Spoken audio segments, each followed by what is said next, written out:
Black holes are strange and mysterious objects in space. They seem to be something from a science fiction movie. But black holes are indeed real, complex bodies that form in our universe, which we'll learn more about.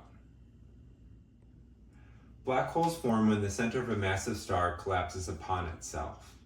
Stellar black holes are the most common, but scientists believe that every large galaxy contains a supermassive black hole in the center of it. We can consult the Chandrasekhar limit to tell if a black hole will form or not. If the core of a star weighs more than 3 solar masses, it will become a black hole. If it weighs between 1.4 to 2.9 solar masses, it'll become a neutron star. Anything below that, it'll become a white dwarf.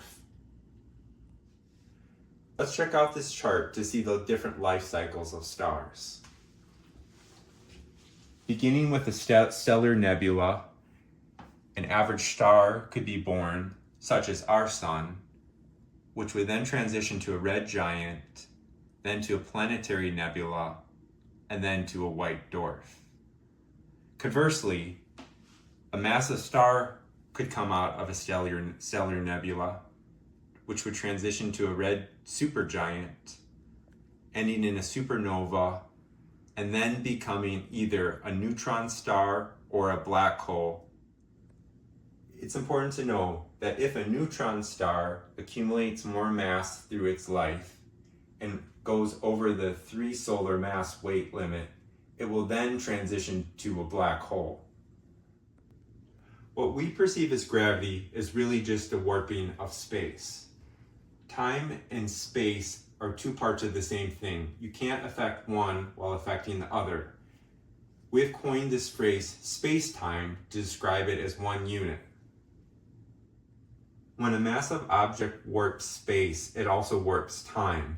Somebody who would be deep inside the influence of gravitational pull of an object would see time ticking more slowly than somebody who would be farther away.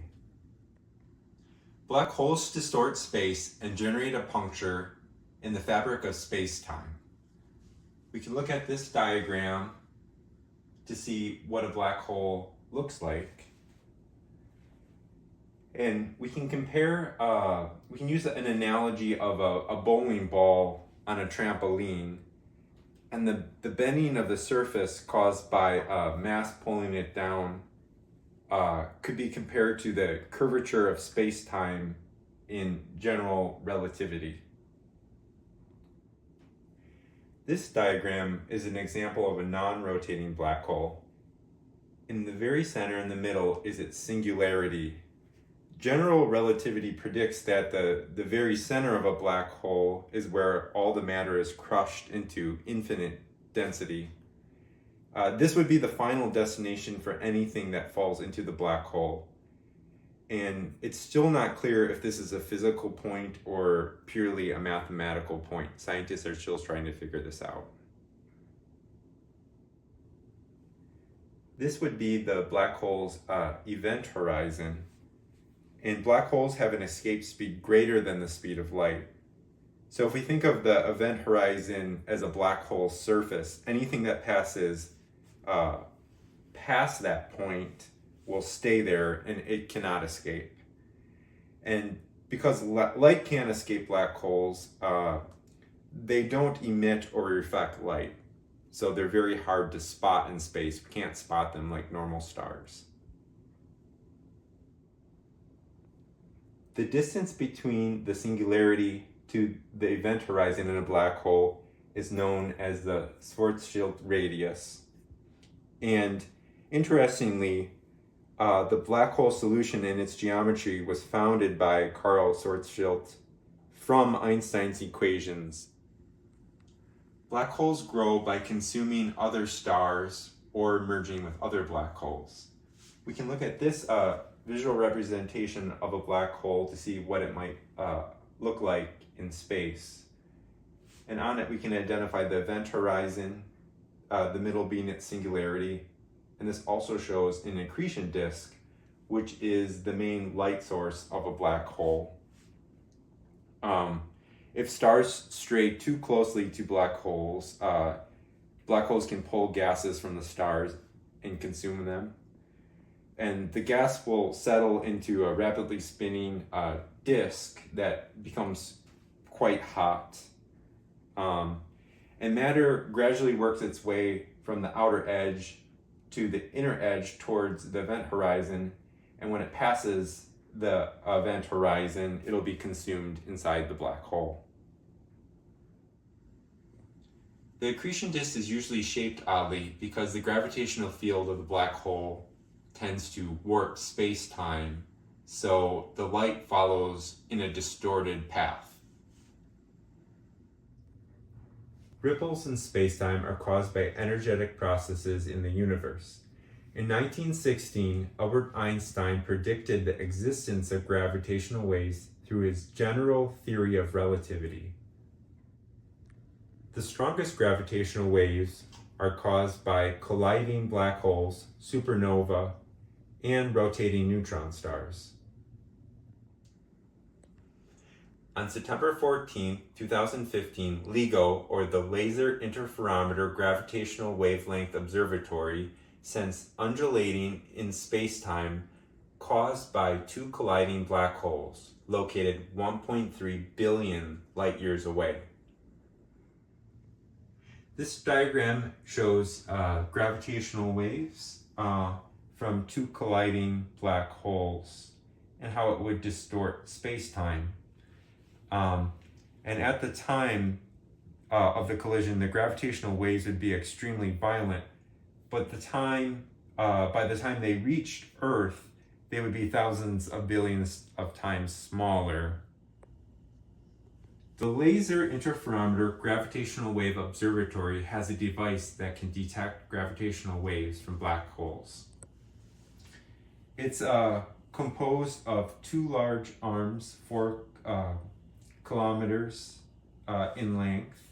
And let's focus on this diagram to see how it works. A laser is sent, which meets a beam splitter, which separates the light waves, and it sends 2 light waves along the 2 arms here. When it reaches the end, it hits a mirror, and it'll bounce back and go towards the area where it started by this beam splitter. Now, normally, the light waves at the beam splitter cancel each other out. But if the arms do sense disturbance in space-time or some gravitational waves, it'll affect the light beams. And when it reaches the beam splitter, the light waves won't cancel one another out, and it'll actually travel and hit the light detector. And that's how scientists know when they've sensed gravitational waves. In theory, a black hole may be formed with a mirror twin called a white hole to form a wormhole. As light gets pulled in through the black hole side, the other end would be a white hole where light would escape out of. Some scientists feel that wormholes might act like a tunnel that connect 2 distant points in the universe.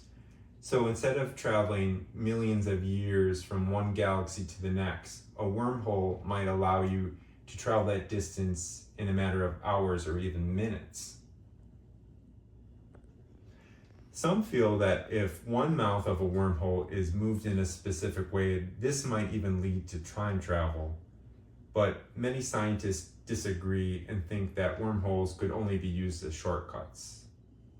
Quantum entanglement is a physical process by which pairs of particles become connected and remain so even if separated by great distances. This diagram illustrates the relationship between quantum entanglement and wormholes. The wormholes are connecting 2 black holes in different parts of space-time. And this relationship can only exist if particles on the black holes are quantum entangled. And if the quantum entanglement relationship is broken, the wormhole would also snap, and that tunnel would be severed. So we can say that quantum entanglement is almost like the thread that binds space-time together. A black hole has intense gravity, so the tides it would inflict are very great. If an astronaut would enter a stellar black hole feet first, gravity would pull their feet harder than their head, stretching their body out. Spaghettification would occur, morphing their body into noodle-like form.